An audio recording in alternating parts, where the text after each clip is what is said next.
Welcome again to my channel grow at account. आपका फिर से स्वागत है। हम बात कर रहे हैं पार्टनरशिप सीरीज़ की। ये तीसरा वीडियो है। इसमें हम बनाएंगे रेवोल्यूशन अकाउंट के साथ साथ पार्टनर्स कैपिटल अकाउंट और उसके बाद हम बनाएंगे न्यू बैलेंस शीट।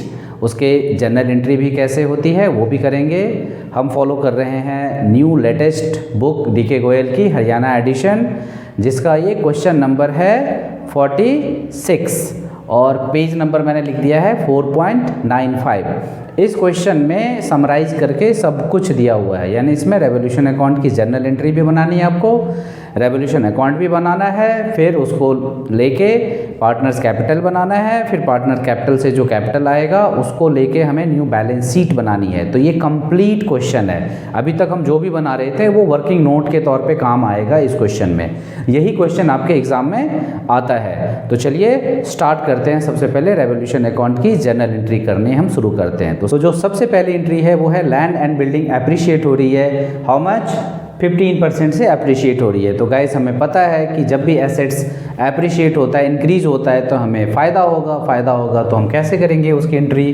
तो यहाँ लिखेंगे लैंड एंड बिल्डिंग। चूँकि एसेट्स का नेचर वैसे भी आपको पता है डेबिट होता है, तो लैंड एंड बिल्डिंग को हम कहाँ रखेंगे? अगर ये इंक्रीज हो रहा है तो ऑब्वियसली डेबिट में। ओके, और कैश तो इसमें आ नहीं रहा है, तो यहाँ पे हम क्या डालेंगे? तो यहाँ पे हम डालेंगे रीवैल्यूएशन अकाउंट। रीवैल्यूएशन अकाउंट किसका? तो ये 15% 3,30,000 का। तो कितना होगा? 15 3 जा 45, 15 3 जा 45 और 4 कितना होगा? 49। तो 49,500 जो बिल्डिंग की प्राइस है वो पहले से लेके अब तक बढ़ चुकी है। लेकिन साथ ही मशीनरी एंड फिक्चर और स्टॉक ये दोनों ही डेप्रिशिएट हो रहे हैं। देखो वहाँ पे एरो मैंने डाउन किया है, तो मशीनरी यहाँ पे डाउन हो रहा है, तो रिवैल्यूएशन डेबिट में होगा। Revaluation account debit. और यहाँ पे दो चीज़ें एक साथ डेप्रिशिएट हो रही हैं, तो इनकी हम इकट्ठे एंट्री कर लेंगे। तो क्या लिखेंगे? मशीनरी एंड फिक्चर और यहाँ लिखेंगे स्टॉक अकाउंट। अमाउंट निकाल लो आप। मशीनरी 2 लाख का 5% कितना होता है? तो ये होगा 10,000 और ये 1,80,000 का 7%, तो 18 7 जा 126, तो 12,000 कितना हो गया? 600। इन दोनों को जोड़ लो तो 12 10 कितना हो गया? ये हो गया 22,600 रुपये। ये एंट्री यहाँ पे कंप्लीट होती है। इसके बाद क्या है? इसके बाद है प्रोविज़न। आपको करना है प्रोविज़न फॉर डाउटफुल डेब्ट। डाउटफुल मतलब जिस पे आपको संदेह है। ये 11th में आप काफ़ी बना चुके हो। ये प्रोविज़न जो है एक तरह की लायबिलिटीज़ है, और अगर इसे आप इंक्रीज़ कर रहे हो तो फर्म को इसमें घाटा होता है। तो इस केस में रेवोल्यूशन कहाँ होगा? तो रेवोल्यूशन होगा डेबिट में, क्योंकि जो लायबिलिटीज़ है वो इंक्रीज़ हो रही है। तो लायबिलिटी जब भी इंक्रीज़ होगी तो आपको नुकसान है। और यहाँ पर क्या लिखेंगे हम? प्रोविज़न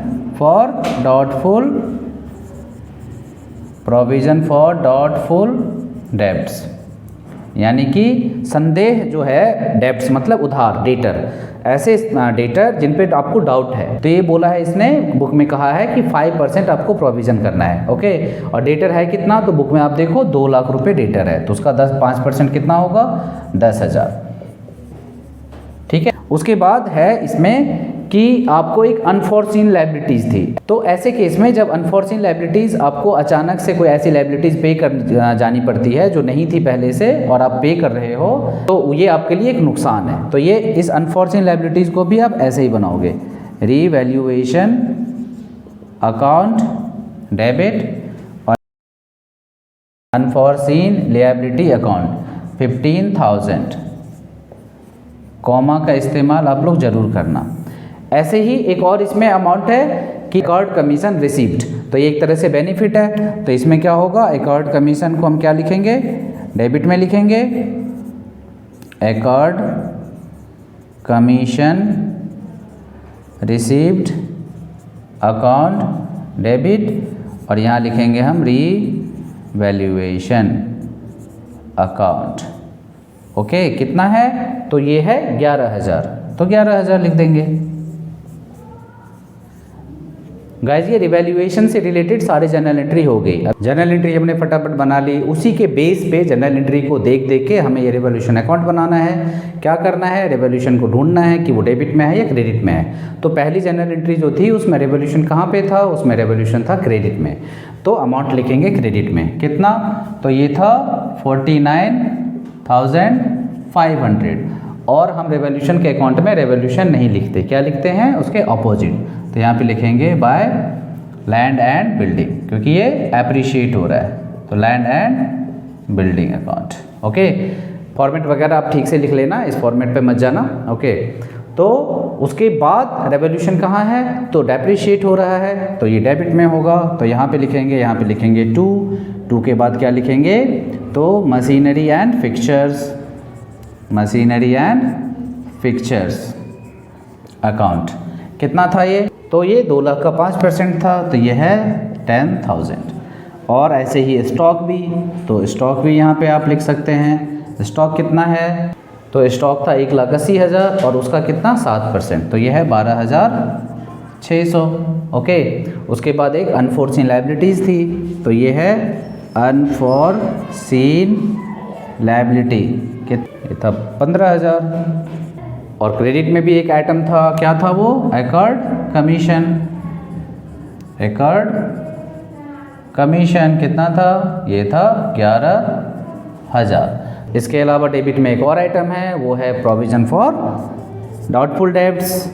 यहाँ है provision for doubtful debts, debtor था 2 लाख, उसका 5% है, यह है 10,000। ओके, अब इसको हम बैलेंस कर लेते हैं। मेरे ख्याल से क्रेडिट साइड जो है वो लीड कर रहा है, ज़्यादा है, मतलब प्रॉफिट होने वाला है हमें। इसको हम ऐड करेंगे, कितना होगा, तो ये हो जाएगा 60,500। उसी को मैं इधर भी लिख लेता हूँ।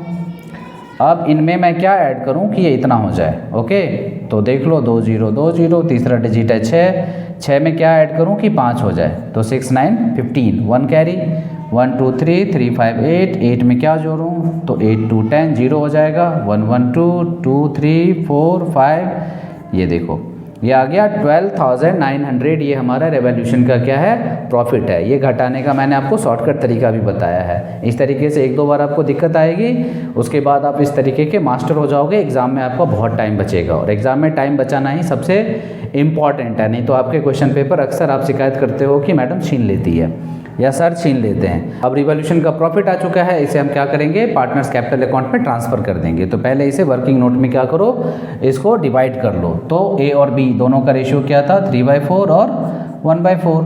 तो ये 12,900 को पहले बांट लो। तो ये काटो इसको, तो ये कितना हो जाएगा, ये हो जाएगा ये 9675 और ये 3225। तो यहाँ पे क्या लिखेंगे, to profit on revaluation transferred to partners, या तो करंट या कैपिटल, लेकिन यहाँ पे ऐसा बोला नहीं है कि फिक्स अकाउंट है, तो इसे हम कैपिटल अकाउंट में ही ट्रांसफ़र कर देते हैं। ठीक है, कैपिटल अकाउंट किस किस के, तो ए के और बी के। ए के कैपिटल अकाउंट में कितना जाएगा, 9,675, और बी के अकाउंट में कितना जाएगा, 3,225। देखो ये अमाउंट ना काफ़ी इंपॉर्टेंट है, इसी के लिए इतनी सारी हम मेहनत कर रहे हैं। ये अगर ठीक नहीं होगा तो आपका पार्टनर्स कैपिटल अकाउंट ठीक नहीं होगा, और अगर पार्टनर्स कैपिटल अकाउंट ठीक नहीं हुआ तो आपका बैलेंस शीट ठीक नहीं होगा। तो इसको निकालने में बहुत सावधानी बरतना पड़ेगा आपको, इसको ठीक से बनाना। अभी हमने रेवोल्यूशन अकाउंट बनाया है। अब नए पार्टनर की हम स्वागत करेंगे। सी जो है वो कैपिटल ला रहा है 1 लाख, और प्रीमियम फॉर गुडविल भी ला रहा है कितना, 50,000, जिसे ए और बी ने आधा आधा अपने रेशियो के हिसाब से पहले तो बांटा, और फिर जितना मिला उन दोनों को उसमें से आधा उसने विड्रॉ कर लिया, यानी फर्म में नहीं रहने दिया। तो कुल मिला के हम 3 जनरल एंट्री करेंगे। कैसे करेंगे, यहाँ पे देखो आप, जनरल एंट्री इसकी क्या होगी, फॉर्मेट आप बना लेना। फॉर्मेट की आप थोड़ा सा ये कष्ट करना, फॉर्मेट आप खुद बना लेना, यहाँ पार्टिकुलर लिख लो। तो सबसे पहले यहाँ पे लिखेंगे कैश, या बैंक भी लिख सकते हो आप, बैंक ही लिखना, कैश और bank account debit to C's capital account. ये नए पार्टनर का कैपिटल है, और ये वो अमाउंट है जो वो ला रहा है premium for goodwill. Premium for goodwill. तो टोटल ये ला रहा है 1,50,000, जिसमें 1 लाख तो इसके कैपिटल में ट्रांसफ़र हो जाएगा और 50,000 जो है वो एज ए गुडविल ला रहा है। ओके, और गुडविल में कौन, ये जो नया है पार्टनर सी, उसने 1/5 जो शेयर मिला है वो ए और बी से कैसे लिया है ये दिया नहीं है। तो बाय डिफ़ॉल्ट हम मान लेंगे कि सैक्रिफाइसिंग रेशियो जो है वो 3 और 1 का ही है, ओल्ड रेशियो ही सैक्रिफाइसिंग रेशियो हो जाता है।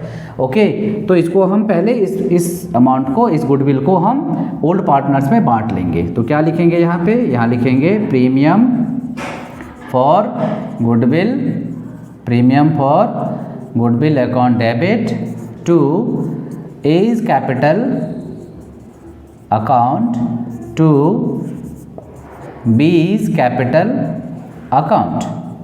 ओके, 50,000 है जिसे मैं 3/4 और 1/4 में अगर मैं बांटता हूँ, 4 से इसे डिवाइड करूँगा, ये 12,500 आएगा, 3 से करूँगा मल्टीप्लाई तो ये हो जाएगा 37,500 और ये हो जाएगा 12,500। ठीक है, तो इन दोनों को आप ऐड करते हो तो ये 50,000 हो जाता है।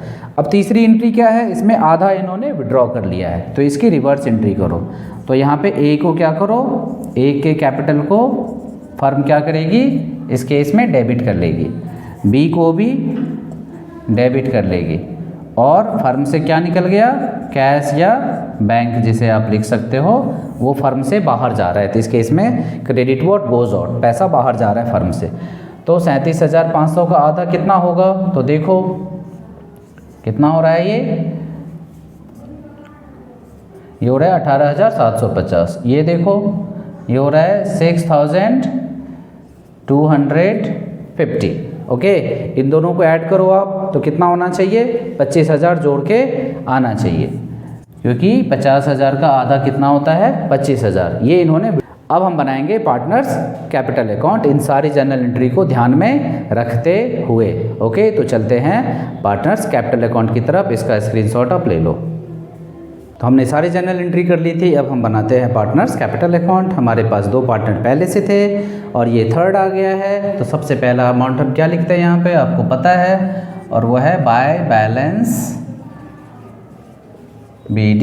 ये इनका ओल्ड कैपिटल होता है। तो A और B का ओल्ड कैपिटल कितना है, बुक में आप देखो तो आपके बुक में लिखा हुआ है 4 लाख और 2 लाख। यहाँ पे आप लिख लो 4 लाख और 2 लाख। और ये इसका ओल्ड नहीं है, ये क्या लाया था, ये कैश लाया था, या बैंक भी यहाँ पे लिख सकते हो। इसमें A और B का मत लिखना, ये C के लिए है। C जो है, C का तो इसी साल नया है तो इसका बैलेंस BD नहीं होगा, इसका सीधे लिखना बाय कैश। या मैं C का नहीं भी बनाने वाला था क्योंकि इसका आंसर 1 लाख ही आएगा। ओके, तो फिर भी मैंने आपको जगह इसमें दे दी है, थोड़ा लंबा हो जाता है। ओके, अब देखो इन पार्टनर्स को क्या क्या मिला और क्या क्या इनसे काटा गया। ओके, तो इनको रेवोल्यूशन का प्रॉफिट मिला, तो क्या लिखेंगे यहाँ पे, bye revolution account, revolution account. तो रेवोल्यूशन से इनको कितना कितना प्रॉफिट मिला है, रेवोल्यूशन से ए को मिला है 9,675 और इसको मिला है 3,225, इसको कुछ नहीं मिला है। इसके बाद जो एंट्री करेंगे हम वो है गुडविल की। गुडविल कैसे बांटा था इन्होंने, यहाँ पे लिखेंगे by premium for goodwill. Premium for goodwill कितना था, ये 37,500 ए ने बांटा था और 12,500 बी को मिला था। सी को कुछ नहीं मिला था, याद होगा आपको, इसका आधा इन्होंने विड्रॉ कर लिया था। पर यहाँ हम गुडविल नहीं लिखेंगे, यहाँ हम लिखेंगे बैंक अकाउंट, क्योंकि पैसा लिया था इन्होंने।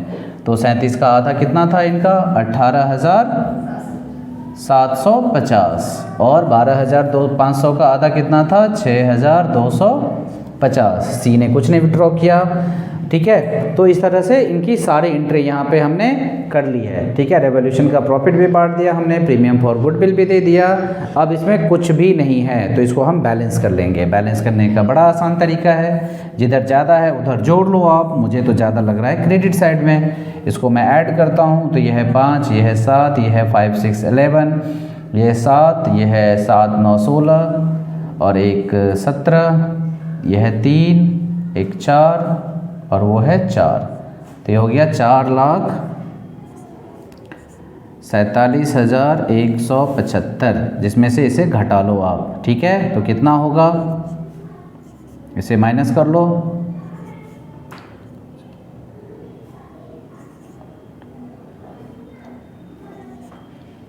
ये हो गया 4,28,425। सिमिलरली हम बी को भी बैलेंस कर लेंगे, इसको ऐड कर लो आप। कितना है ये 5 2, ये है 2,15,000 कितना 725। इसमें से इसे घटा लो, ये हो रहा है कितना 2,09,475। ये तो 1 लाख का 1 लाख ही रहेगा। ये तब कम होता या ज़्यादा होता अगर ये प्रीमियम नहीं ला पाता तो इसके कैपिटल में से कटता, उस केस में ये कम हो जाता। ओके, तो ये तीनों पार्टनर्स की कैपिटल जो है वो हमारे पास आ चुकी हैं। अब हमने 75% काम कंप्लीट कर लिया है। अब हमें बनाना है बैलेंस शीट। चलो तो आगे हम बैलेंस शीट पे। ये क्वेश्चन लंबा इसलिए बन रहा है क्योंकि इसमें जनरल एंट्री हमें करनी पड़ रही है, बट रेगुलरली ऐसा होता नहीं है। एग्जाम में आपको जनरल एंट्री नहीं करनी पड़ेगी। जो क्वेश्चन आएगा सीधे आपको रेवोल्यूशन बनाना है, पार्टनर्स कैपिटल बनाना है और फिर बैलेंस शीट बनानी है। तो घबराने की ज़रूरत नहीं है कि ये बहुत लंबा हो गया। तरफ है कैपिटल एंड लायबिलिटी आपने बनाया होगा, अमाउंट ये है एसेट्स एंड प्रॉपर्टीज़ और वो है अमाउंट। ये आपने बैलेंसिंग इक्वेशन भी ऐसे बनाया होगा 11th में। ओके, तो सबसे पहले कैपिटल अकाउंट से पहले यहाँ पे लिखा हुआ है सन्ड्री क्रेडिटर। तो सन्ड्री क्रेडिटर कितना है 3,50,000। बुक खोल के तो बैठे हो ना आप लोग, ये ऐसे ही बैठ गए बिना बुक खोले, ये क्वेश्चन समझ में नहीं आने वाला। उसके बाद है कैपिटल अकाउंट। कैपिटल अकाउंट जिसमें ए बी और सी, इसमें तो लिखा था 4 लाख और 2 लाख, लेकिन अब वो कैपिटल नहीं है, अब वो नया वाला कैपिटल है। और बी का कितना है तो 2,09,475 और सी का तो आपको पता ही है 1 लाख। इसके कैपिटल में कोई चेंज नहीं हुआ, तो ये मैंने कैपिटल सबका लिख दिया है। ए का कैपिटल है 4,28,425, बी का और सी का, इनको ऐड कर लो। ये ऐड करके कितना होगा तो इसको ऐड कर लो, 7 2 9 1 10, ये हो गया 9, ये हो गया 17, ये 3, ये हो गया 7,37,900। एक और अमाउंट आपका बचा था, याद होगा, अनफॉरसीन लायबिलिटी जो आउटस्टैंडिंग है। तो आउटस्टैंडिंग अनफॉरसीन लायबिलिटी कितने की थी 15,000 की। अब इनको आप ऐड कर लो, एक साइड चेक कर लो कम से कम कि आपका आंसर सही है कि नहीं है। ठीक है, तो ये देख लो आप 3 1 4 5 9 और 1 10। ओके, और ये हो गया कितना 7 3 10 1 11, 11,02,900 जो कि एकदम करेक्ट आंसर है। इतनी मेहनत करने के बाद ये आंसर आया है, तो तालियां बजनी चाहिए और कमेंट बॉक्स में ज़रूर आप लिखो ये, ठीक है, कि आपको ये क्वेश्चन समझ में आया कि नहीं आया। ओके, और अगर आपने मेरे चैनल को लाइक सब्सक्राइब नहीं किया है तो इतनी मेहनत देख के तो कर ही दो कम से कम सब्सक्राइब। फाइन, चलिए हम चलते हैं एसेट्स की तरफ। लायबिलिटी साइड तो हमारा मैच हो गया, चलते हैं फटाफट एसेट्स की तरफ। एसेट्स में जो पहला अमाउंट है वो है कैश। अब कैश जो है वो काफ़ी कॉम्प्लेक्स है, इसे लाइटली मत लेना आप, ठीक है। तो कैश में पहले से कैश जो है वो 40,000 था हमारे पास। ओके, और जो नया पार्टनर है वो कैश लेके आता है, वो कितना ला रहा है 1,50,000। तो ये हो गया 1,50,000। ओके, तो ये हो गया 1,90,000। बट इसमें से 25,000 जो है वो विड्रॉ कर लिया, किसने, ओल्ड पार्टनर्स ने। तो ये कितना हो गया, ये हो गया सीधे सीधे 1,65,000। ये अमाउंट बहुत ही इम्पॉर्टेंट है। ओके, तो ये 1,65,000 आपने अगर ठीक से नहीं लिखा तो ये पहली एंट्री आपकी जो है वो गलत हो जाएगी। उसके बाद क्या है, तो है लैंड एंड बिल्डिंग। अब लैंड एंड बिल्डिंग जो है वो थी 3,30,000 की, और उसमें एप्रिसिएशन हो रहा है 15%, 49,500। तो इसे हम ऐड करेंगे, कितना लिखेंगे, इसे लिखेंगे हम 9 3 9, यहाँ लिखो, ये 4 3 7, ये 3,79,500। ओके, फिर इसी तरह से मशीनरी एंड फिक्चर, ये था 2 लाख का, है ना। इसमें से 10,000 माइनस कर दो, ये हो गया 1,90,000। फिर स्टॉक था इसी तरह से, स्टॉक कितना था 1,80,000, जिसमें से 7% डैप था, 12,600 का डैप आप घटा दो तो कितना हो गया, ये 400, और ये 9 में से 2 7, 7 में से 1 6, ये 1,67,400। उसके बाद क्या था, डेटर था। डेटर जो था डेब्ट्स वो भी था 2 लाख का, उस पर भी प्रोविज़न घटा दो आप, कितना 10,000 का, तो ये भी है 1,90,000 का। उसके बाद है कि एकॉर्ड कमीशन था। एकॉर्ड कमीशन जैसे अनफॉर्चुनेट लायबिलिटी थी, ऐसे एकॉर्ड कमीशन कितना था, ये 11,000 रुपये का। इन सबको आप ऐड कर लो। ये ऐड करने पे भी 11,02,900 गारंटेड आंसर आएगा, कोई शक नहीं है, ये आंसर पक्का आएगा। ठीक है, इतनी मेहनत के बाद अब मैं नया क्वेश्चन इस वीडियो में तो कतई नहीं बताने वाला, बहुत लंबा हो चुका है ये। ओके, नेक्स्ट वीडियो के लिए, नेक्स्ट कंटेंट के लिए आप हमारे चैनल को फॉलो करते रहिए, नोटिफिकेशन आपको आते रहेंगे। हमारी मेहनत को थोड़ा सा अप्रिशिएट कीजिए, दोस्तों के साथ शेयर कीजिए, लाइक और सब्सक्राइब तो बिल्कुल कीजिए। Thank you very much.